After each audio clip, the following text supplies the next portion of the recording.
Alors, à l'Assemblée citoyenne de Cantleux, on a décidé qu'on ne partirait pas des questions de M. Macron, des questions qui sont dirigées et orientées, et qu'on ne lui ferait probablement pas confiance pour décider de ce qui va se passer après cette Assemblée. Donc on a travaillé autrement. On a invité les gens à venir, on était entre 70 et 80. On les a réunis par petites tables. Ces petites tables, il y a eu un tour de table, chacun a dit ce qu'il avait ou ce qu'elle avait sur le cœur. Et à la fin, séance de post-it. On a essayé de mettre sur les post-it tout ce qui nous paraissait important, nos questions, nos interrogations, nos exigences. Et puis, dans un deuxième temps, on a mis tout ça au mur. Ça a fait un nuage de post-it qu'on a essayé de rassembler. Et du rassemblement est né un deuxième temps autour des thèmes qui se sont dessinés. Et ça a fait autant de tables que de thèmes qui se sont dessinés. Et puis, là aussi, tour de table, avec un rapporteur ou une rapportrice, on a écrit nos principales revendications. La première est celle que vous allez entendre après, puisque là vous écoutez le compte-rendu des tables et des cahiers de revendications, c'était autour du pouvoir d'achat. La deuxième, ça a été sur la question des services publics. Le troisième cahier de revendications sur les questions de démocratie, il y en a eu plusieurs d'ailleurs, je crois qu'on planchait sur ce thème. Après, sur la fiscalité et aussi l'écologie. Vous oubliez l'emploi et le chômage. Donc, compte-rendu à la fin. Et puis après, on a mangé d'abord, et puis après on s'est rassemblés pour tous ensemble décider de ce qu'on allait faire. Donc on a essayé de mettre les cahiers de revendications à la disposition de tous ceux qui veulent les lire, que ça soit les Gilets jaunes, le site du Café Citoyen, le site du Grand Débat, ou des choses comme ça. Et puis on a dit qu'on allait se saisir nous-mêmes de ce cahier de revendications, de ces cahiers, qui sont que ceux de l'Assemblée citoyenne pour les faire valider par les cantiliens. Donc on va essayer de démarcher les cantiliens pour, on verra sous quelle forme, qui se saisissent de ces cahiers et puis qu'ils agissent surtout parce que, grosso modo, on n'aura que ce qu'on voudra. Bonjour. On a écrit un petit quelque chose qu'on a relu ensemble et vous me corrigerez s'il faut rajouter des choses. Donc nous, on planchait sur le pouvoir d'achat. En fait, plus que le pouvoir d'achat, c'est la question de la répartition des richesses qu'on posait, en sachant que c'est quelque chose, quand on est pauvre, quand il y a de la pauvreté dans une société, c'est une société plus violente, où il y a plus de division et parfois plus de racisme. Donc c'est pas seulement l'argent qu'on a au fond de la poche dont on parlait.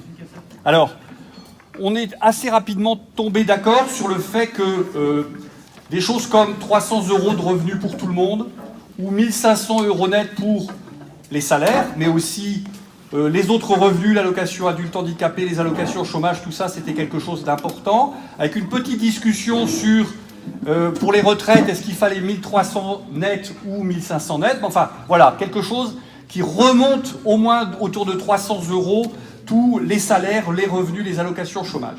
On pensait que, on le voit bien à Cantleux comme ailleurs, il y a beaucoup de jeunes qui n'ont pas de revenus, qui n'ont pas de RSA, et donc qu'il fallait créer un revenu pour les jeunes et le financer. Donc ça, c'était important, et que ceux qui avaient des stages aient aussi des stages véritablement rémunérés. Comme cette augmentation des salaires, à chaque fois, ça générait de l'inflation, on pensait qu'il fallait revenir à l'indexation des salaires des retraites sur l'inflation, pour que ça ne soit pas rogné de main. Ceux qui ont le moins de revenus, c'est souvent celles. Les femmes, elles ont des petites retraites, elles s'arrêtent et tout ça. Donc l'histoire du travail à salaire égal, travail égal, salaire égal entre les hommes et les femmes, c'est quelque chose de très important pour le salaire immédiat, mais pour la retraite après, celle pour les toutes petites retraites. Voilà. Alors après, évidemment, on s'est posé la question de comment les payer. Alors là, on a énuméré quelques chiffres. Le rétablissement de l'ISF, 4 milliards d'euros. Le crédit emploi compétitivité, 40 milliards d'euros. La flat tax, c'est-à-dire la limitation des taxes payées quand on a fait des bénéfices sur les dividendes des actions, c'est 4 milliards d'euros. L'évasion fiscale, c'est 60 milliards d'euros. Et cette année, 53 milliards d'euros ont été donnés aux actionnaires. Donc de l'argent, il y en a, c'est clair. Après, on s'est posé la question, oui, mais attention, grandes entreprises, petites entreprises. C'est clair que des grandes entreprises peuvent payer. Des petites entreprises, le boucher du coin, le charcutier du coin, voilà, ça peut être compliqué. Alors, on s'est dit que peut-être, il y avait plusieurs pistes, dont l'une était de dire il faut faire l'exact contraire de ce qui se passe aujourd'hui. Officiellement, l'impôt sur les sociétés, c'est 28-30% pour tout le monde, mais en réalité, pour Sanofi ou Total, c'est 8%, et pour Google, Amazon, Facebook, c'est 2,5%. Donc on pourrait imaginer soit des aides, soit une fiscalité, mais je suis sûr que la commission fiscalité a discuté, qui ferait que les petites entreprises qui vivent du public vivent mieux parce que d'abord les gens ont plus de salaire, donc pourront plus facilement payer, et puis de favoriser ces petites entreprises de proximité. Voilà. Après, pour les financer dans la fonction publique, qu'elle soit hospitalière et territoriale, il faut qu'il y ait des budgets pour la santé, pour les communes et tout ça. Un autre moyen de les financer, c'était réduire la hiérarchie des salaires. Bon, alors 1 à 5, 1 à 10, on ne sait pas très bien. Mais en tous les cas, les golden parachutes, les trucs à des millions d'euros, c'est quelque chose qui est insupportable quand dans le même temps, ils licencient leurs salariés. J'ai presque fini. Alors, le revenu, c'est du salaire. Mais le revenu, c'est aussi des choses gratuites, des choses en commun qui font société. Donc, on appelait ça des biens communs. Par exemple, ça s'oppose aux privatisations, ça s'oppose au dépassement d'honoraires dans certains spécialistes médicaux et tout ça. C'est la santé, gratuité, c'est pour les transports locaux qui peuvent être gratuits. Ben, s'ils sont gratuits, c'est du pouvoir d'achat distribué, les premiers mètres cubes ou les premiers mégawatts. Mais ça peut être aussi de la solidarité, et ça fait de la société. Et ça fait du pouvoir d'achat. Donc échanger des produits, échanger des savoirs, des produits qui durent, les réparer et tout ça. C'est aussi le pouvoir d'achat, c'est si les loyers ne s'envolent pas, si les APL sont toujours là, et si la TVA sur les produits de première nécessité est baissée. Oui, voilà. Ah, je crois que j'ai pas... J'ai relu ce qu'on avait écrit. Voilà, merci. Hop. Non, on va ça. Bonsoir. Alors, merci. Bon, nous, c'est service public, santé, éducation. Donc, on demande un stop du nombre de baisse de fonctionnaires dans l'éducation nationale, pour la santé, pour la sécurité, mais aussi dans les administrations. Précision, les fonctionnaires travaillent. Et sachez qu'avec la numérisation, il y a eu des postes aussi qu'on a éliminés, qu'on a supprimés, et donc moins de fonctionnaires, et eux aussi, ils sont en demande de travail. Donc, avec cette numérisation, il n'y a pas de possibilité d'assurer la présence, donc arrêtons de baisser le taux de fonctionnaires. Et aussi, c'est un meilleur service aussi aux citoyens que nous sommes. On demande de mettre fin aux contrats précaires, parce que oui, il y a des ce ne sont pas des contrats sur le long terme. Donc, c'est aussi une revalorisation sur le plan financier et au niveau des formations, tous les métiers de la fonction publique qui sont très utiles. On pense aux ATSEM, pour préciser, c'est les personnes qui aident les enseignants des écoles maternelles. Donc, ne pas limiter les dédoublements de classes aux quartiers prioritaires, donc égalité pour tous en fin de compte. Pendant que l'on pointe du doigt les fonctionnaires, on oppose aussi les Français les uns aux autres. Mais on ne s'attaque pas à ceux qui en ont le plus. On a un exemple, là ceux qui ont besoin de fonctions à la MDPH, la Maison départementale des personnes en situation de handicap, c'est très compliqué d'avoir des personnes, et le suivi est très complexe, même pour ces personnes qui travaillent, pour les fonctionnaires qui travaillent. Il est notamment inadmissible que toutes les administrations doivent légalement répondre aux citoyens en moins de 2 mois. Les MDPH ont obligation de répondre en 4 mois. Ce n'est pas juste pour les personnes en situation de handicap. Donc là, on voit les deux côtés, ceux qui sont fonctionnaires et nous, si on a des personnes qui sont en situation de handicap. Sachant que la place du handicap, ces derniers temps, on n'entend pas beaucoup parler. Et eux, ils n'ont pas obligatoirement la capacité d'aller faire des manifestations le samedi ou les autres jours.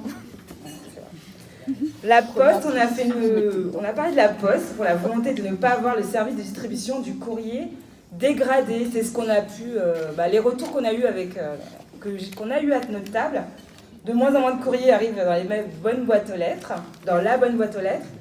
J'ai eu la chance de recevoir le colis d'une autre personne, mais je lui ai rendu.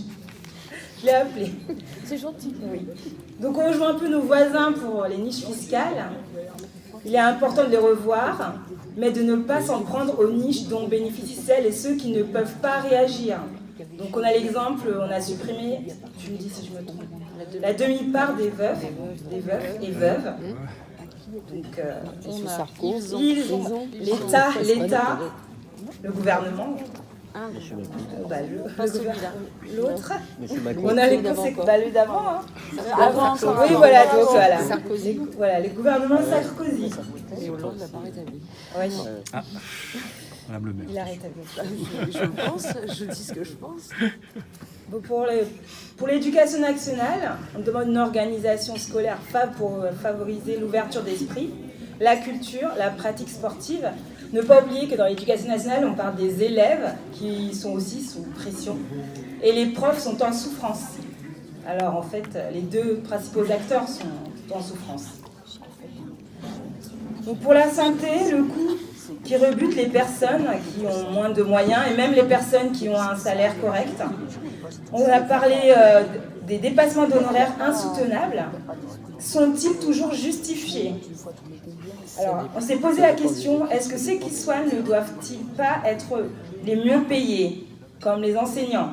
Donc l'enseignant pour les enfants, le futur, et les médecins ou les spécialistes pour notre santé. Donc pas de santé, pas de travail, rien ne fonctionne. Et pour terminer sur la santé, c'est important, sinon je ne serais pas là aujourd'hui.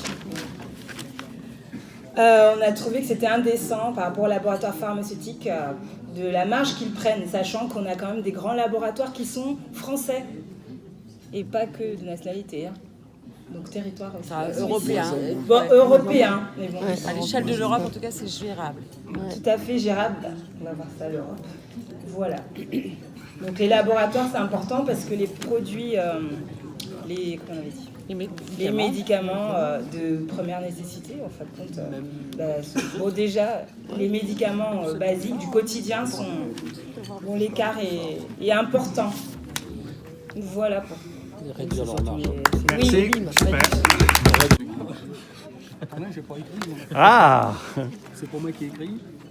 la personne n'est pas là. Alors, qu'est-ce que c'est votre Alors, la sujet table 9, c'était la justice fiscale et répartition des richesses.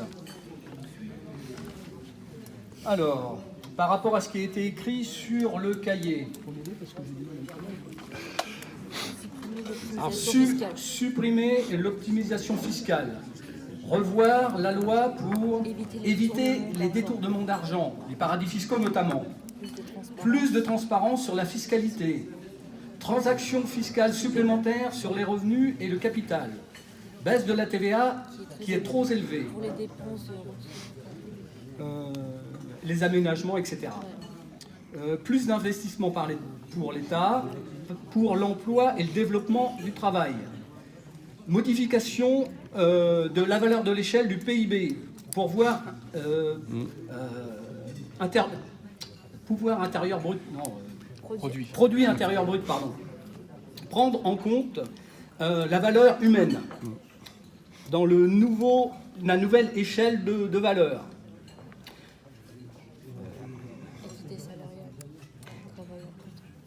Équité salariale sur les salaires.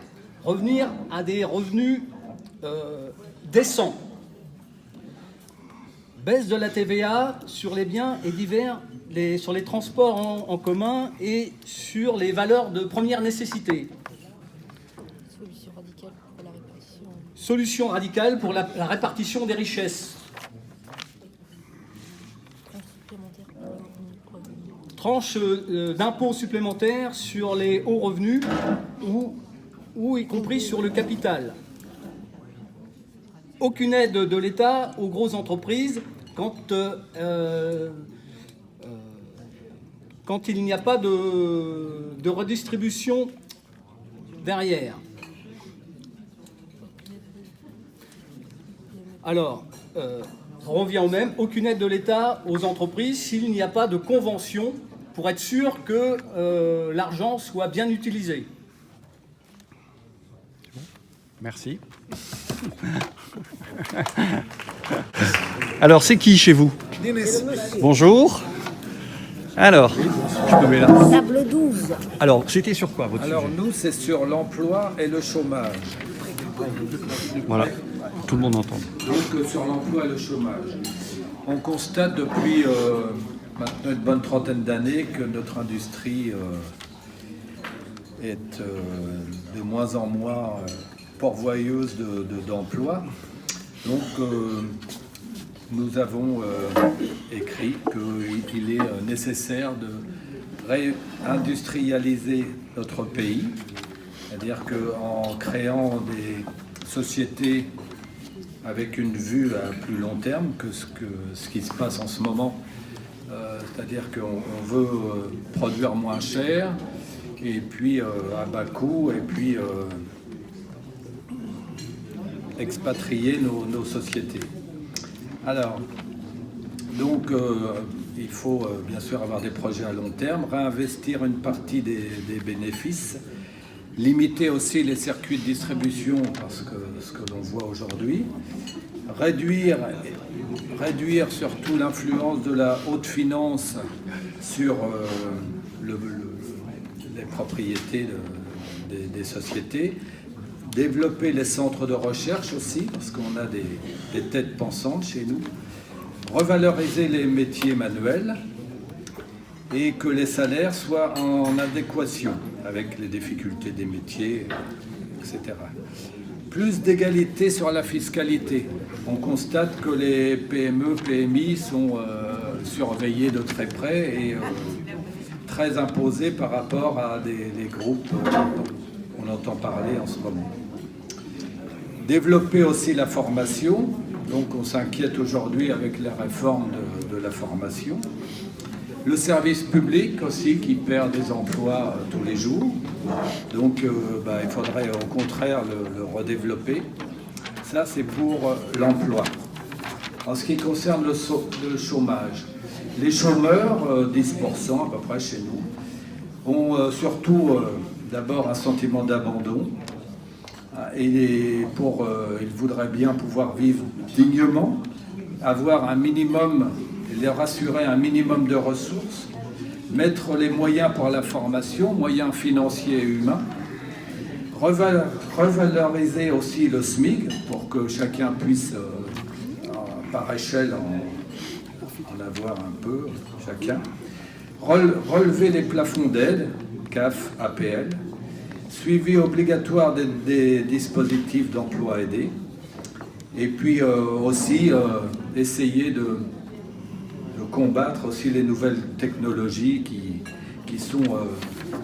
suppriment beaucoup d'emplois. Voilà, c'est ce que nous avons écrit. Non ? Des remarques ou... Vous disiez quoi par rapport à... C'était quoi ? Les métiers de l'écologie. Sur les métiers de l'écologie ? Oui, c'est ça, ouais. Et les services. Bien, je crois que c'est tout à fait conforme. On a quand même dit qu'il fallait développer les métiers. Il y a des sources d'emploi dans l'écologie. Toutes les ressources, nouvelles ressources, donc à l'écologie. Et puis... c'est les services à la personne. Et celui... Et on disait de revaloriser certains emplois. Tels que les aides à la personne,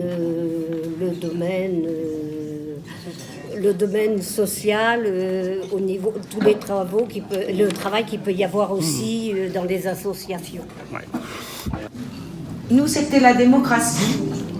Donc, est-ce qu'il ne faudrait pas revoir le nombre d'élus tels que les députés, les sénateurs, sachant que pour certains, on ne les voit pas beaucoup dans les débats.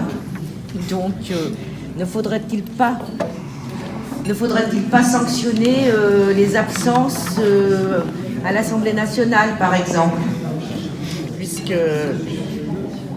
en général, ils devraient être présents et comme ils ne sont pas là, peut-être que financièrement, ce serait bien de les sanctionner. Sur les communes en France aussi, peut-être faudrait-il revoir le nombre de communes pour que les toutes petites communes puissent être regroupées afin d'avoir des budgets plus importants et pouvoir donc mettre leurs projets à exécution parce que souvent, forcément, elles sont limitées dans leurs projets vu leur faible budget.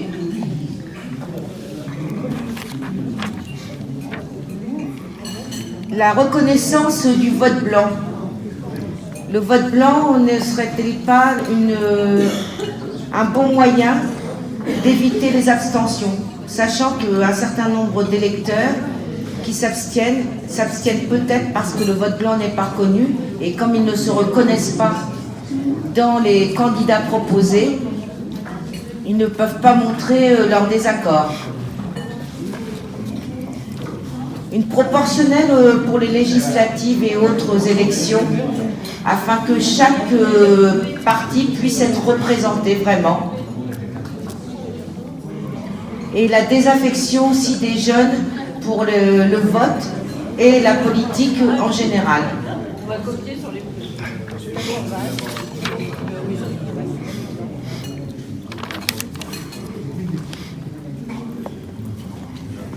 Et comment avoir une démocratie participative pour tous les électeurs à chaque niveau, que ce soit en local, départemental, régional et national. Voilà. Merci. Pardon, tu veux? Il y a une autre table. Et la surprise, c'est que... Qui est-ce qui... C'est moi. Voilà. Donc nous sommes encore avec la démocratie. Alors, il a été question de la 5e Constitution qui nous semble trop verticale et donne trop de pouvoir au président.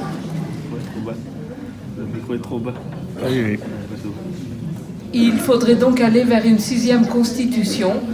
Mais comment faire?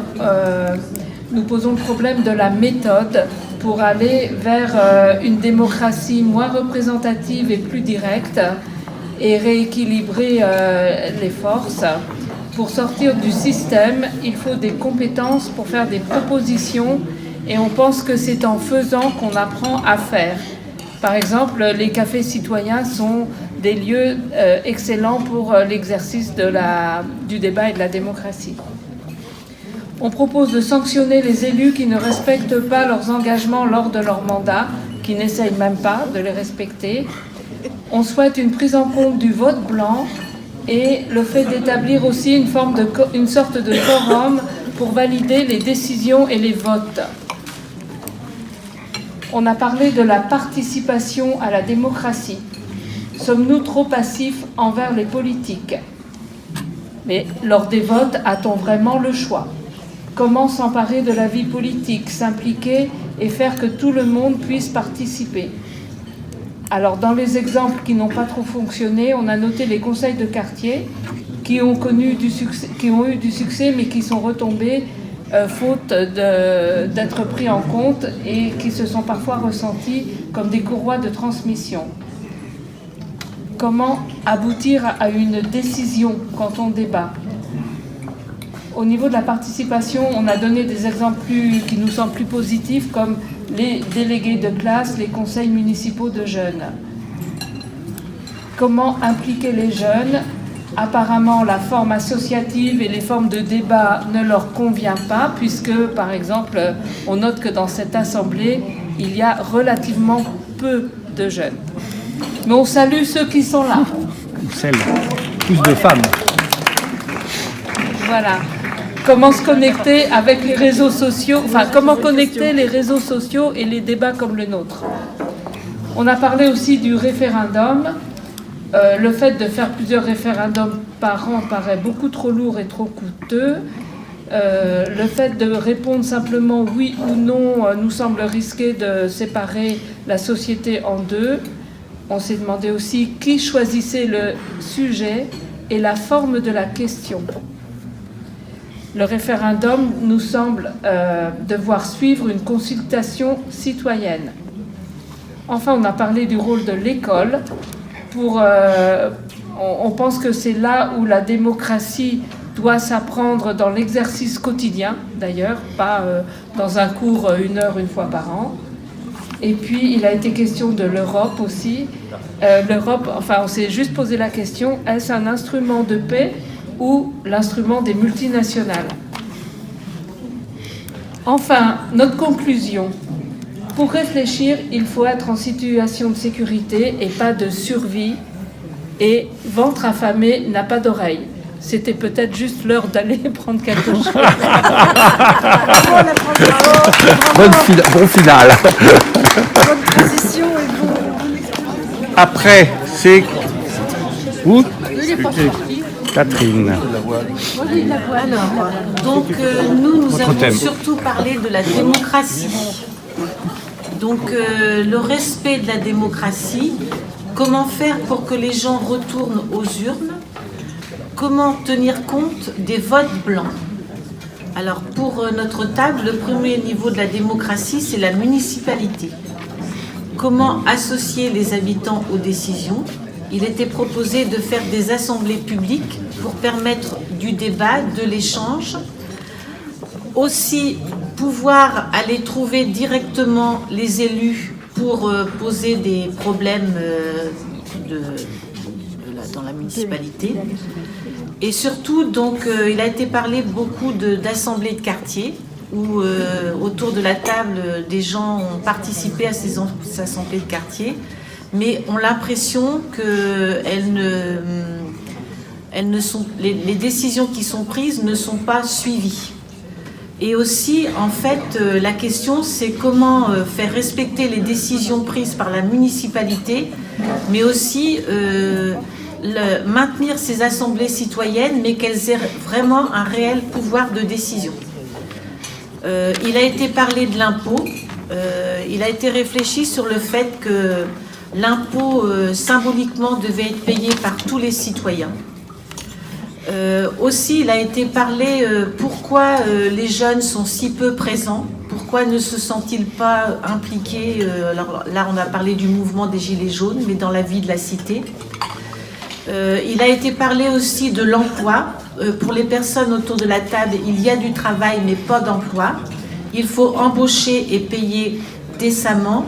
Et il a été évoqué toutes les inquiétudes autour du pouvoir d'achat au vu de toutes les augmentations annoncées depuis le mois de janvier, hausse de l'électricité, hausse des produits de première nécessité, etc. Voilà. Merci.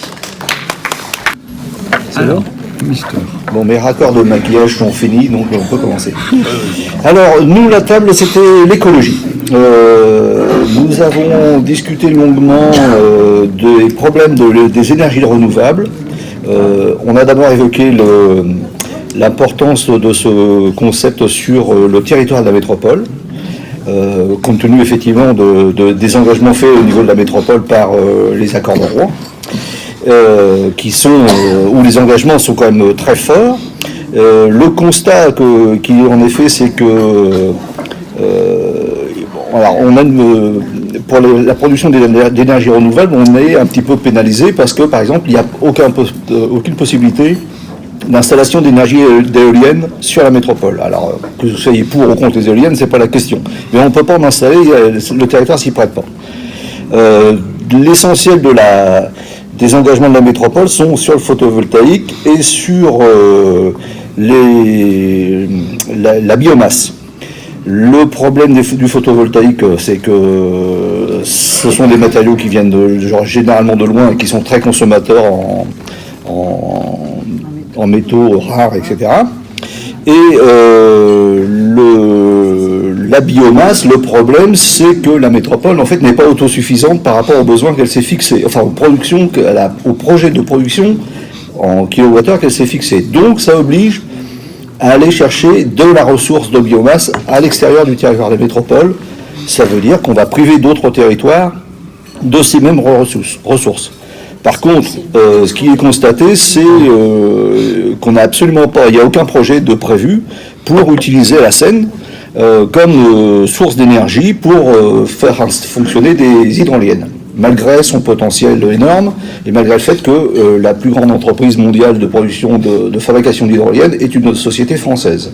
Et malgré les projets actuellement en cours sur le secteur de Lyon, sur le Rhône et à Bordeaux. La problématique semble être le port autonome qui refuse toute installation d'hydrolienne sur la Seine. Et là, on voit qu'on se heurte à un intérêt particulier d'une société qui prend le pas sur l'intérêt collectif, l'intérêt général de la population de la métropole. Évidemment, comme on a parlé de la biomasse comme source d'énergie, on s'inquiète de l'épuisement possible des forêts de la métropole. On est resté sur la zone métropole. Et la problématique, en fait, du traitement des forêts, qui sont quand même un très gros puits de captation du carbone. Et donc, ça pose la problématique de la gestion de toutes les forêts. H2. Non, je rate un épisode là. Donc oui, effectivement, excusez-moi, c'est pas moi qui ai pris les notes, alors j'essaie de trouver une excuse à mon incompétence. Donc nous suggérons que toujours au niveau très local, nous, citoyens de Canteleu, demandons éventuellement à notre conseil municipal d'être plus offensif sur toutes ces problématiques auprès de la métropole. Je ne trahi pas. Très bien. Je n'ai pas trahi. Dans le dérèglement, au sujet du dérèglement climatique, nous constatons avec effarement l'annonce faite par le gouvernement hier ou avant-hier que les objectifs de production de gaz à effet de serre à l'horizon 2050 ne seront pas tenus. Donc c'est un recul complet par rapport à tous les engagements qui ont été pris depuis à peu près 2000 par les différents gouvernements. Et donc on est complètement en recul par rapport même aux engagements de la COP21 de Paris, malgré le fait qu'on sache qu'aucun pays ne respectera ses engagements. Localement, évidemment, nous avons parlé de la zone du hasard et nous souhaitons que là aussi, notre conseil municipal ait une politique, un comportement, offensif auprès de la métropole pour sauvegarder ce territoire et éventuellement promouvoir un projet de maraîchage sur ce secteur parce que de toute façon, nous avons de très gros besoins dans ce domaine. Nourrir les écoles aussi. Alors que ce soit pour une consommation locale, de toute façon, on a essentiellement discuté au niveau de la métropole, et donc évidemment localement, pour la production de légumes bio, etc. Chantier d'insertion, ça peut permettre effectivement la mise en place de chantiers d'insertion, de formation professionnelle pour de futurs maraîchers, et aussi de jardins associatifs. Donc, oui, évidemment, toujours sur Canteleu, on a constaté quand même qu'il y avait quand même beaucoup de pelouses entre les immeubles, de grandes pelouses, et on se dit que finalement, il y a peut-être des choses à faire là-dessus, de prairies fleuries, des jardins participatifs, Pardon ? Fort. Ah bon, excusez-moi si je ne suis pas... Bien en face, le micro. Enfin bref, donc je recommence. Sur les pelouses qui sont situées entre les immeubles de Canteleu, il y en a des très belles surfaces. Peut-être qu'il faudrait envisager des projets beaucoup plus performants d'un bon usage de ces pelouses, en éco-pâturage, en prairie, en jardin associatif, etc.